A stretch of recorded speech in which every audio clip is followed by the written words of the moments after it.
Well, we're going to continue now in our study of the Gospel of John. We've been, for those that are visiting with us, we've been in the Gospel of John for a long time, and you're here with us for our last Sunday. And it's been really a blessing, I tell you personally, in my own study, because what we found is that we're in the Gospel of John, and right around Easter, we came to the resurrection. And so then from the last 6 weeks, we've been able to look at John 20 and 21 and his accounts of the resurrection. And in this, we see him just making this statement that the resurrection isn't just a story. It isn't just a religious hope that we had. It's a reality. It's historical. And so part of what we saw in chapter 20 is, again, the actuality of the resurrection, the historicity, the evidence behind it, that we know that it's something that's true. But then we've also seen that it's not just something that we need to know about, but if we actually understand the reality of it, it's something that we need to apply to our own lives. And so we're seeing in this people that are disciples of Jesus that celebrated that it happened, but hadn't really fully applied the meaning of the resurrection to their lives. And so this morning we're going to look at the story of Peter and how Peter, in the midst of his failure, didn't really understand all that the risen Christ meant and how Jesus loves him and restores him. If you have a Bible, I'd invite you to turn with me to John 21, verses 15 through 25. We're going to read the whole passage. It's the last verses of the gospel. But we're going to spend most of our time really diving into verses 15 through 19. But let me begin our time by reading from John chapter 21, starting in verse 15. When they had finished breakfast, Jesus said to Simon Peter, "Simon, son of John, do you love me more than these?" And he said to him, "Yes, Lord, you know that I love you." And he said to him, "Feed my lambs." He said to him a second time, "Simon, son of John, do you love me?" And he said to him, "Yes, Lord, you know that I love you." And he said to him, "Tend my sheep." Then he said to him a third time, "Simon, son of John, do you love me?" And Peter was grieved because he had said to him the third time, "Do you love me?" And he said to him, "Lord, you know everything. You know that I love you." And Jesus said to him, "Feed my sheep. Truly, truly, I say to you, when you were young, you used to dress yourself and walk wherever you wanted. But when you're old, you will stretch out your hands, and another will dress you and carry you where you do not want to go." He said this to show by what kind of death he was to glorify God. And after saying this, he said to him, "Follow me." Peter turned and saw the other disciple whom Jesus loved following them, the one who had also leaned back against him during the supper and said, "Lord, who is it that is going to betray you?" And when Peter saw him, he said to Jesus, "Lord, what about this man?" And Jesus said to him, "If it is my will that he remain until I come, what is that to you? You follow me." So the saying spread amongst the brothers that this disciple was not to die. Yet Jesus did not say to him that he was not to die, but if it is my will that he remain until I come, what is that to you? This is the disciple who is bearing witness about these things, who has written these things, and that we know that his testimony is true. Now, there are also many other things that Jesus did. Were every one of them to be written, I suppose the whole world itself could not contain the books that would be written. May God bless the reading of his word. Let me pray. Father, I thank you for the privilege again that we have to come and to be able to spend this time diving into your word. Thank you for the truths that are here. Thank you for the way that your Spirit continues to teach me. And I pray that you would now speak through me and in spite of me. Father, that your Spirit would communicate not my opinions, but somehow through me the truth of your word. And Father, I pray that you would meet each one of us, that no matter what we walked in here with, what perspective, what attitude, what wounds, that Father, that your Spirit would meet us and that you would speak your word to our hearts so that each one of us would hear the message that you have for us this morning. I pray your blessing in Jesus' glorious name. Amen. Well, I tell you, one of the favorite stories that I have, some of you that have been here for a while, you probably know this because I mention it periodically, but one of my favorite stories is the story Les Miserables. It was originally a book that was written by Victor Hugo in 1862. And now it's a wonderful book, but it's really, really big, kind of hard to read through. So not many people have read the book, but many of us know it more for the musical that was then produced, and then that musical that was then made into a movie in 2012. Now, the main character of the story is a man named Jean Valjean. And Jean Valjean, as a young man, was in prison for stealing bread. And then he, tried to escape, and his sentence was extended. And without getting into the whole story, through the kindness of a priest, he then experienced this incredible spiritual conversion that changed his life. And he dedicated his life to living out the values of a Christian faith. Now, because he was a former convict, though, as he went out and tried to live, no one would give him a second chance. No one would see him beyond what he had done in the past. So he decided to break his parole and to live out the rest of his life under a false identity. However, he always lived in fear of being found out. Now, a big part of the story was that there was a woman who worked in his shop, and she died, and he had felt some guilt for that. And as he was there when this young woman was dying, the woman told him about her daughter, this young girl, Cosette. He promised that he would take her and raise her as his own, and that's what he did. And so throughout the rest of the story, he just pours into this little girl, becomes a young woman. But even in the midst of that, he still felt shame over his past. Actually, at the end of the story, he runs away and hides in a monastery so that Cosette will never learn of, let alone be tainted by, the stain of his past as a convicted criminal. And a big part of the tragedy, especially at that very end, is here you see this man who had lived so valiantly, who had lived heroically, who still is driven by his guilt, haunted by his guilt. And here, again, the tragedy at this end scene, you have Cosette finds Jean Valjean, and right before his death, he says, oh, here's my last confession. And he tells the story, and he's afraid that even at that point, she may reject him. And again, here's a man that lived this heroic life, that did such great things, but yet in his whole life, he was marred by the sense of his guilt. He couldn't ever escape it. And he feared that if he was exposed, that even his own daughter would reject him. Now, it's a great fictional story. It's a beautiful story. But one of the reasons that I think it resonates with us is because it's rooted in some truth. You see, the fact is that there are far too many people that in our lives, and maybe some even here, that likewise, like in a sense, Jean Valjean, are controlled by shame and guilt from your past. And I know that because as a pastor over 30 plus years, I've talked to far too many people who tell me stories that remind me something of almost the spirit of Jean Valjean. Some have had some failure in their past or some decision now that they deeply regret, they wish they could go do. And maybe they prayed to God and asked God to forgive their sins, but deep down they really question if he has. And if he has, then he's forgiven them, but they still bear the mark of shame. And it's many different things, that they consider shameful. And maybe it's something that, they've had an affair, or they've had an abortion, or they've committed some crime in their past, but they've considered it so shameful that many times people haven't even told family members. They haven't even told their spouse. And part of it is that they're worried that if they do, then people will reject them. And so they try to hide it. They try to bury it. And it's almost like you take a 50-gallon drum of poison and you put it in your backyard and you bury it and you think, well, it's no longer there. I no longer see it. But it's still there and it's leaking out and it's polluting the ground around it and causing damage not only to you that live there, but the whole family. And that's the reality of how this works.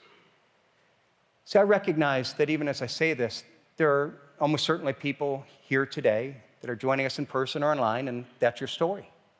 And the fact of the matter is that deep down you have that shame, you have that guilt. There's something that you can't escape that past, or that you have something that you're afraid that if somebody knew that they would reject you.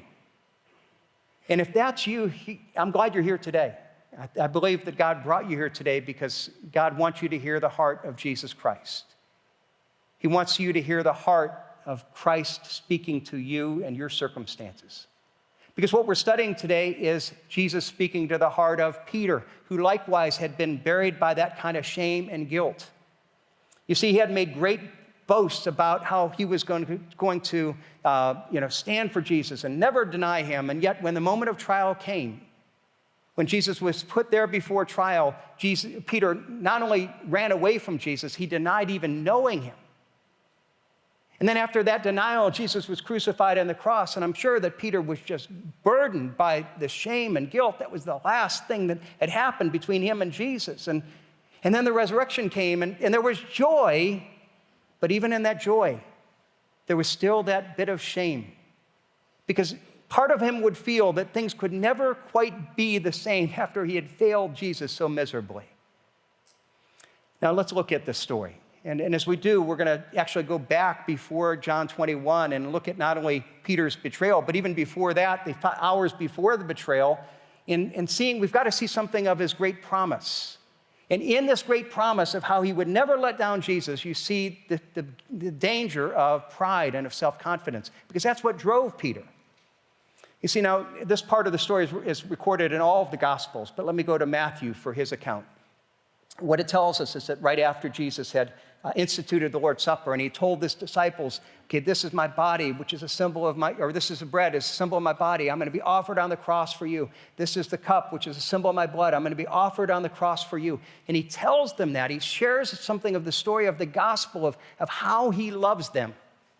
They then walk out toward the Garden of Gethsemane, and Jesus tells them, all of you this evening are going to fail me. And then Peter responds back. Look what he says in verse 33. Peter answered him, though they all fail or fall away because of you, I will never fall away. And so Peter's hearing this, and he says, no, Jesus, you don't understand. They might fall short, but not me. You see, I love you more than they do. I'm more committed to you. I don't know about their commitment, but my commitment knows no bounds. I will never fall away. He's in a sense saying, Jesus, I'm going to prove myself. I'm going to prove my love for you. I'm going to perform. You see, there's some degree when we think about all our relationships, there's a performance element, even in the best of marriage. And I'm going to try to do this. I'm going to try to prove. And the problem is that we think that therefore is the way that we relate to God. And it's not. That's religion. Religion is, okay, God, I'm going to perform. I'm going to prove that I'm worthy. I'm going to prove how good I am. And I'm going to keep the rules. I'm going to never let you down. But the fact is, the relationship with God isn't based on religion. It is not on performance. It is on goodness. But Peter, at this point, doesn't even get that. He's telling Jesus, I don't know about these other guys, but I have wholehearted devotion. My love for you is perfect. And that's his promise. And Jesus responds to him, making this great statement, saying, Peter, you don't know yourself. This very evening, you're going to deny me 3 times. Now, let me even ask you as you think about this. When Jesus looks at Peter and says, Peter said, I'm never going to let you down. And he says, you're going to deny me. What was Jesus' heart in telling him that? Was Jesus sitting there saying, oh, Peter, I wish you loved me that much, but I'm disappointed you just don't? You say, I don't think so. I think what Jesus is saying is, Peter, you're so prideful and you're so self-confident, and you don't know yourself. I love you unconditionally, but you don't see the brokenness that I see. And he's telling him this not to say you're going to fail, not because I'm disappointed, but he's saying, I want you to see something about yourself, because only then will you understand the true nature of my love for you. See, what we need to realize is that humility is a huge part of what it means to be a follower of Christ. And when we don't have that, we have pride and we have self-confidence, but that makes us unaware of our sinfulness and our vulnerability. See, Peter is like, I can do it. And Jesus is saying, no, you're not. You're going to fail me this evening. But what you've got to realize is that Jesus doesn't reject him for this, because the relationship was never based on performance. It's not based on goodness, on keeping the rules. It's based purely on our acknowledging we can't keep the rules and accepting the grace of God through Jesus Christ. Peter doesn't get this. Even at this point, he's proud of his obedience. He's proud of his performance. He's proud and saying, hey, may I let you go, but Jesus, I love you, and therefore you should love me. And there's some degree where even Peter's sees Jesus as a teacher, but not fully as a savior, because he's his own savior. He doesn't need Jesus to die for him, because he can do it. And what Jesus is calling here is saying, Peter, that's a false identity. You're not a good person. And if you think that, you don't understand the true nature of your own heart. You're not able to see your own weakness, your own sinfulness. And because there's something in your heart that you can't see, you're going to be vulnerable to a fall, because you're going to try to go on your own strength, and it's not going to be enough. And that's what you see as you go from this great pride and proclamation to a great fall in the humiliation of failure. Because just a few hours later, then Jesus is arrested, and he's dragged off to this trial before the religious leaders of the day. And he's beaten and he's mocked in the midst of this trial. And while most of the disciples ran away, Peter and John, they actually followed. And they got in and they were watching the trial as this was happening. And at one point in time, somebody looks at Peter and says, aren't one of you the disciples? And he said, no, I'm not. And somebody else comes and says, aren't you one of his followers? No, I'm not. Now, even in this, picture this in mind, this is all happening in the courtyard, a large courtyard of an outdoor building. And so here, this one side of the courtyard is the trial. And on the other side, you have Peter and a bunch of people standing and watching. They're able to see the trial going on, but you could also look and see the people that are on the other side of that courtyard. And after denying twice, sometime later, we're told that a servant girl comes to Peter and says, aren't you one of his disciples? And Peter responds with profanity. He basically curses with profanity, saying that he doesn't even know Jesus. And at that very moment, the rooster crows. And he's reminded of Jesus' prophecy.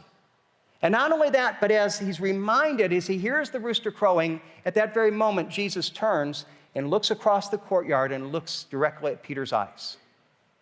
Look what it says in Luke about this. Look at how it describes this. And Peter said, man, I don't know what you're talking about. And immediately while he was still speaking, the rooster crowed, and the Lord turned and looked at Peter.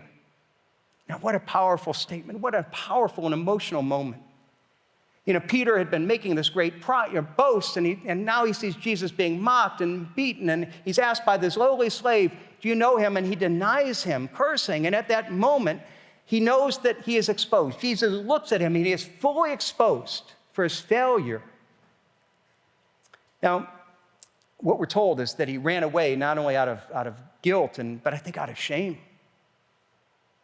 Now, here's even a question that I think we've got to look at. If you could picture that in your mind, if you could, in a sense, look at that whole scene, and Peter sitting there denying him, Jesus turns and he looks at that very moment that the rooster crows, and he looks at Peter, what was in Jesus' eyes? Was Jesus angry? I don't think so. Was he surprised? He was like, I can't believe it. No, Jesus said this would happen. Is he disappointed? No, to be disappointed, it meant that Jesus would have expected more, but Jesus didn't expect more. He knew Peter's weakness better than Peter knew himself. You see, I believe more than anything else, it was compassion, and it was love, and it was understanding, and it was grace. See, Jesus wasn't surprised. He wasn't disappointed. Peter was disappointed. Peter was disappointed in himself because he's the only one that thought that he was better than that. He's the one that thought that he could perform. And so suddenly he's exposed because he didn't know himself. But Jesus knew him. And when Jesus looked, I think Jesus offered grace and forgiveness. But even though it was there in Jesus' eyes, I don't think Peter saw it. Because I think at that moment, Peter hears the rooster crows, he looks at Jesus, and there's such shame that he couldn't stay focused on Jesus' eyes. His eyes go down, and we're told what? That he runs away and that he weeps in grief and in sorrow and in guilt. Because he was so overwhelmed by that shame that he couldn't look in Jesus' eyes. And I think that even after the resurrection, he heard that Jesus was raised again, and he's like, man, that's great. Jesus, and there's a celebration. But even after that, I think, but can it ever be the same? I think there's a sense that I love to be with Jesus, but I don't want to stay focused on his eyes because if I do, my shame's exposed. And what we need to realize is that when we live that way, that shame, there's a corrosive impact of shame. It's like we have this, again, this 50-gallon drum that we bury and we think that we don't see it because we want to ignore it, but the fact is, the matter is it's leaking and it's poisoning, it's corroding. And what we need to realize is when we look at this, it's not just about something that happened in knowing the history and the stories of Jesus. It's not just about Peter.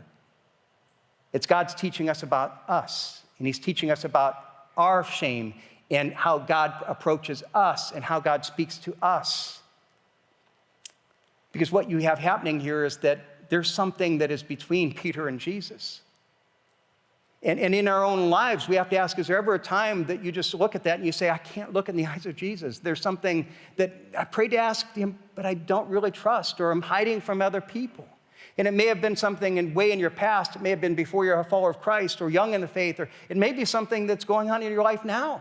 And you're hiding from other people and you're trying to make it look good, but the fact is you don't want to get that close, especially to God, because you don't want to be exposed. And part of you feels like, oh, I'm here, but can I ever be accepted? Can I ever be loved? Can it ever be the same? You don't know what I've done. See, that's what Peter's dilemma was. that he's sitting there, he's so excited about Jesus. He's so thrilled that Jesus is alive, but part of him is not able to look closely into the eyes of Jesus. And there's part of Peter that if it were up to Peter, he would have wanted to keep that because he wouldn't want the pain of being exposed. But yet what you see happening is that Jesus said, okay, I'm not going to let you get away with it. You see Jesus speaking painful words, hard words, because there's a painful nature of the healing grace of Jesus Christ. Now, I will tell you, there are a lot of churches in our day that will talk about sin, and they'll say, well, we shouldn't talk about sin. We shouldn't call things that Jesus said, the Bible says are sinful. We shouldn't call it sinful. God loves everybody just the way they are. We don't want to offend people. But that's not what Jesus does here. Others have a view of Jesus that say that, what God's love is, Jesus is all loving, and what that means is that we should just cover up sin. We should cover up the pain. And if we mention someone's wrong in the past, if we talk about it at all, well, that's being judgmental. That's heaping guilt on the person. And so therefore, the loving thing to do is just bury it, cover it, not make a big deal of it, sweep it under the rug. But that's not what Jesus does here. He doesn't forget about it. He doesn't sweep it under the rug. He brings it out in the open, and he speaks uncomfortable truths that need to be spoken.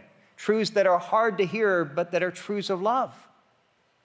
See, as we see Jesus do this, remember that there's no one that has ever loved Peter more than Jesus. This is the ultimate expression of love. But in Peter's mind, doesn't feel like love. This is his most painful and embarrassing memory. And his greatest fear is that it's going to be exposed. His greatest fear is that it's going to be exposed. And at that time, it's going to be like, well, I'm going to be rejected. And if he could have gone to Jesus and say, hey, Jesus, let's ignore this. Let's pass by. But Jesus doesn't do that. We have to ask, why doesn't he? And if he doesn't do it here with Peter, then he's going to treat us the same way. And it's always an expression of his love. See, because there are things that are painful and that we want to hide, but we think that hiding it makes it easier, but it might feel like it in the short run, but it doesn't in the long run.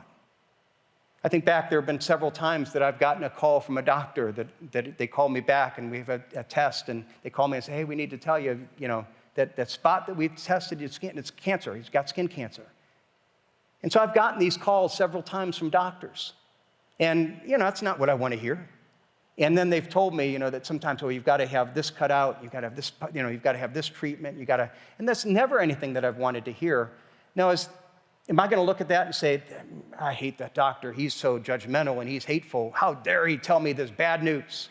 How dare he tell me that I've got to do this treatment, that I've got to get this piece cut off my shoulder? And am I going to do that?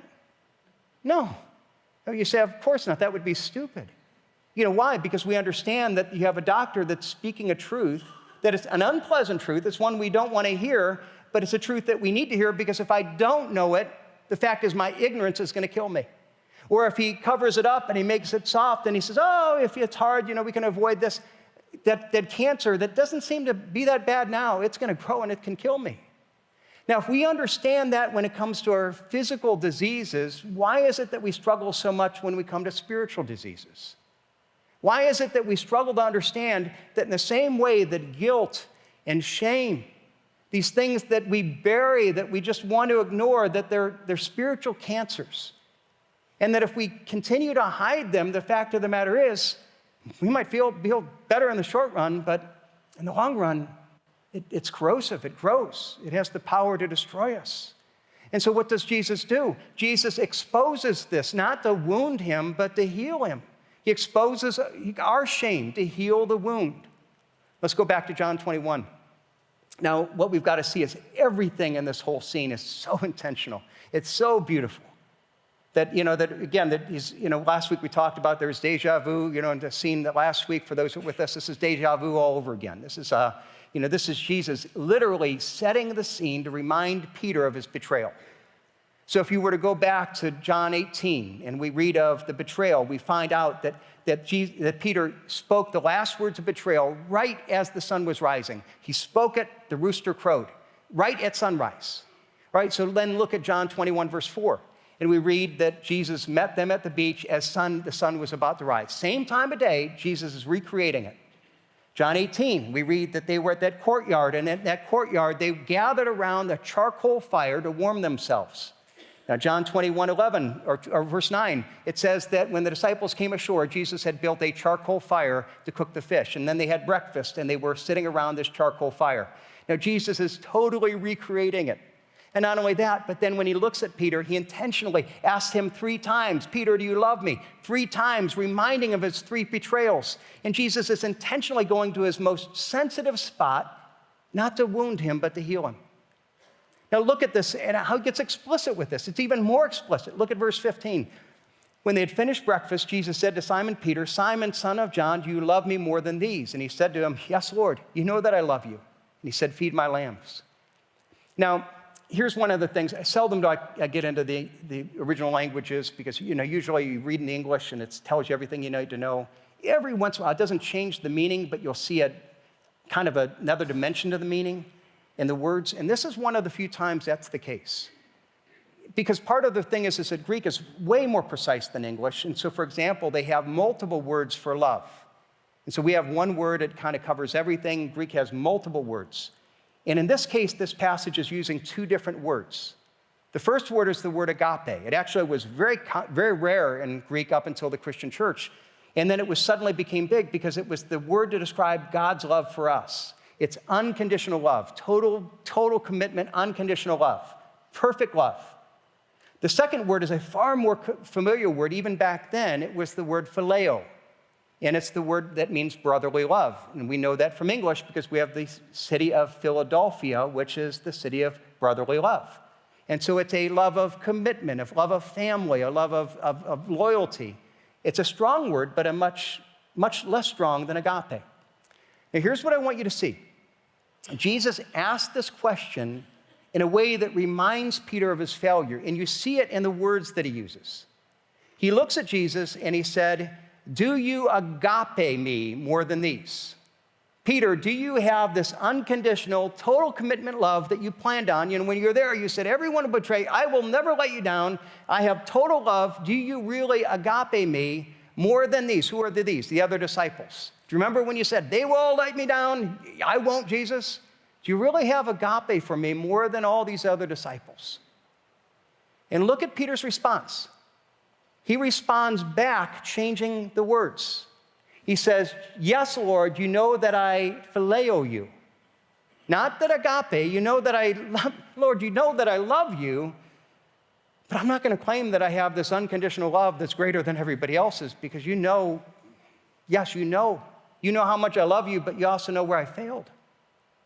And so what you see here in his response is it's a yes and a no. Yes, Jesus, I love you, but not that way.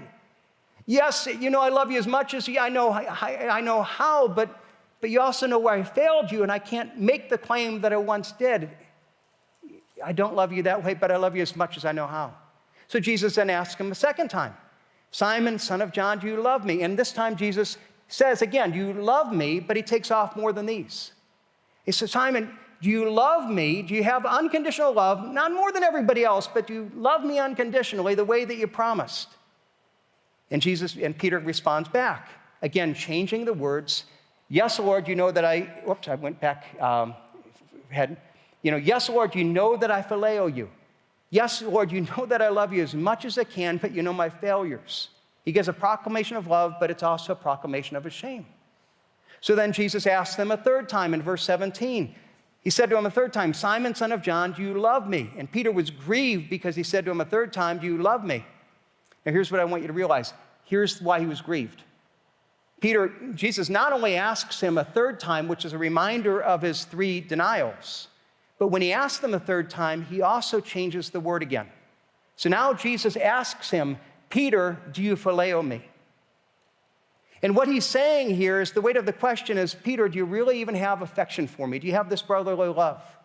And Peter is hurt, not only because he's reminded of his 3 denials, but he's sensing that Jesus is asking him, Peter, do you love me enough? Do you really have love for me? Do you have a love that's sufficient? And so he's broken by this.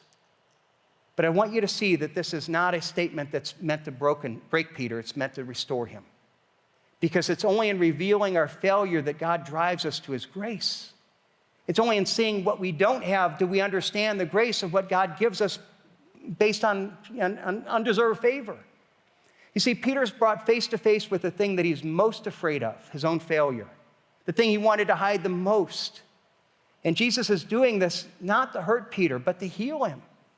You know, you look at this, and when you look at all the scenes, you know, the sunrise and the charcoal fire and ask him 3 times, it feels like Jesus is putting the knife in Peter and he's twisting the knife.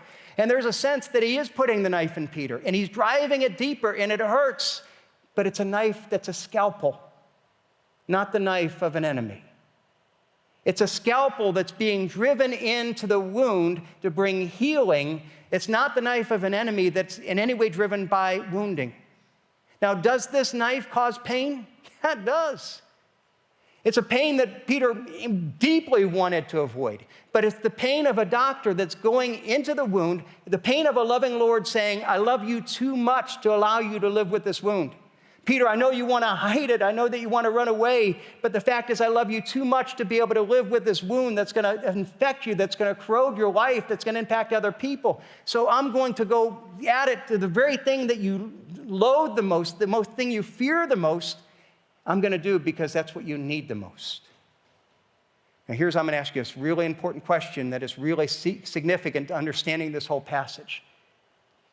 Is when you look at this, and we've seen Jesus has repeatedly, Peter, do you love me? Do you agape me? Peter, do you phileo me? And Peter's hurt. Why? Because he's sensing, Jesus, are you saying that my love is insufficient? This is the question we have to ask. Who in that conversation thought that Peter didn't have a love that was acceptable? Was it Jesus looking at it and Peter and saying, Peter, do you got me? Do you have this? Can you perform at this level? No. Can you perform at this level? Can you even perform at this level? Peter, do you love me enough? Is that what Jesus is saying? You see, it wasn't Jesus who was questioning the nature of love. It was Peter. Peter's the one that's saying, Jesus, but I failed you and it's not enough. And Jesus is saying, yes, it's enough. Because my relationship isn't based on what you do. It's based on your acknowledgement of your weakness and your failure and coming and finding in my grace that I love you enough. It's not how much you do for me. It's not how much you love me. It's understanding how much I love you. And my friends, what you've got to realize is that if Jesus is looking at Peter, this one who had betrayed him, the one who had such deep shame, he likewise now speaks to each one of us. And if we've got that deep shame that we're hiding and that we're saying, God, can you love me that way? Jesus is saying, yes, you failed me. But if you come to my grace and you say, I love you with as much love as I know how to. See, Jesus had already forgiven Peter. We go back to 17. Peter was grieved because he said to him a 3rd time, do you love me? And he said, Lord, you know everything. You know that I love you. And Jesus said, feed my sheep. See, again, his answer isn't the affirmative. It's an admission of guilt, saying, you know all things. You know as much as I love you, as much as I know how. You know I have faith, but I don't have enough faith. And you know I failed you. And Jesus said, and that's all I need to know. And because he was able to come in grace and humility, he is able to find God's grace, because Jesus, again, wasn't taking out this knife to wound, he was taking out this knife to heal. And he was then bringing Peter to forgiveness and restoration, and not only restoration and redemption. And not only saying, now I'm restoring this, I want to take this thing that's causing you to hide your eyes from me, that is causing you to hide from your other brothers, your other disciples, and I want to put it out there so that we can cut it out, we can deal with it, so that you can bring God's grace to it, that once you understand that grace, now I want to look directly in your eyes. I want that kind of intimacy. I want you to know that you are loved in this way. I want you to feel that close to me. I not only want you to know that, I want you to know now I can use you. Now I can use you. Now I can bless you. In fact, look at verse 15, verse 16, verse 17. Every time Jesus comes and says, Peter, do you love me in this way? And Peter says, I know, Jesus, as much as I know how. And then Jesus doesn't reject him. What does Jesus say each time? Feed my sheep, tend my sheep, feed my lambs. Every time he points out his failure and he says, okay, now be a leader. Go serve other people. Be a leader in the church. Now, why is it that he would look at Peter and say, okay, Peter, now because you've gone through this, you're more qualified to be a servant. Now you're more qualified to be a pastor. How in the world will we look at even in redemption that God could look at our failure and in any way see our failure as something that qualifies us to be used of God? Why is Peter qualified because of this? You know why? Because beforehand, he didn't really understand the gospel. And he was, okay, try harder, do harder. And now that he has failed, he understands the gospel. And not only that, but what does he say? Feed my lambs. You notice that? When you think of a lamb, you think of a weak and helpless animal. And he describes, okay, feed the weak and helpless animals. And why is he saying that? Because Peter earlier on said, everybody's going to betray you, but I'm a lion. I'm the one that's going to stand. I'm the one that is strong. And Jesus said, okay, no, you're not. And now that you know your failure, you're just a lamb, you're a sheep. And you're a sheep that has been saved by my grace. And now that you know your own failure, now that you understand grace, now you can go share that grace with other people as well. Now you can become an instrument of grace. Now you can be a spiritual leader. And you know what happens? Is that when we understand the nature of God's grace, we're able to take even our deepest failures, our deepest wounds, our deepest pains, and we're able to bring it before the grace of God. And God says, okay, I'm going to come and I'm going to not only show you grace and healing in that, but I'm going to redeem that, I'm going to restore it, I'm going to use it so that you can then tell your story about how God has grown you through your pain, and you can love other people that are going through that kind of pain, that kind of failure, that kind of tragedy. It's not only that you're not disqualified for that, by your grace, I'll use that to qualify you. But my friends, as we look at this, we recognize that this is, again, Jesus standing before Peter. And we're reading this beautiful story of Peter's restoration and redemption, but it's ultimately a story of him standing before each one of us today. Because no matter what we've walked in here with today, and whether you have, again, some deep hidden guilt or shame or something that you're hiding from him now, the fact of the matter is, he said, I'm meeting you here today. I brought you here today because I want you to hear my heart, that I'm speaking to you, that yes, I'm poking at that wound, and yes, it's painful, but it's a surgeon's knife to bring healing, not to bring harm. Will you let me do it? There may be some that you come in and you're like, almost like Peter, I'm trying hard, I'm trying to do my best. And I want you to understand again, the heart of the gospel, what Jesus was teaching Peter, what he's teaching us, is our relationship with God is not based on what we do. It's not based on religion. It's not based on our efforts, our goodness. We're all going to fall short on that. It's based on our acknowledgement of where we fall short. It's admitting our sin, admitting our sinfulness, our weakness, and coming and saying, God, I want a relationship with you, but it's not based on me being good enough and never failing you, but saying, God, here's all my failures. And I ask you to forgive me through the grace of Jesus Christ. I ask you to take my sins and take them upon Jesus on the cross and give me his righteousness. I desperately long for that relationship. And all the things that keep me from that, all the things that would keep me from looking into the eyes of Jesus. You see, Jesus takes them on the cross, and so that they're no longer there. And so that I think when Peter really understands this, he's able to look at the eyes of Jesus and know that he's loved and valued. He knows he has that relationship. He knows that Jesus has said, now I can use you. Now go and serve, not because of who you are, because of who I am. Friends, he seeks to speak that truth into each one of our lives today. I don't know where you're at. I don't know what you came in here with. I don't know what burdens that you have. I don't know the state of your relationship with God.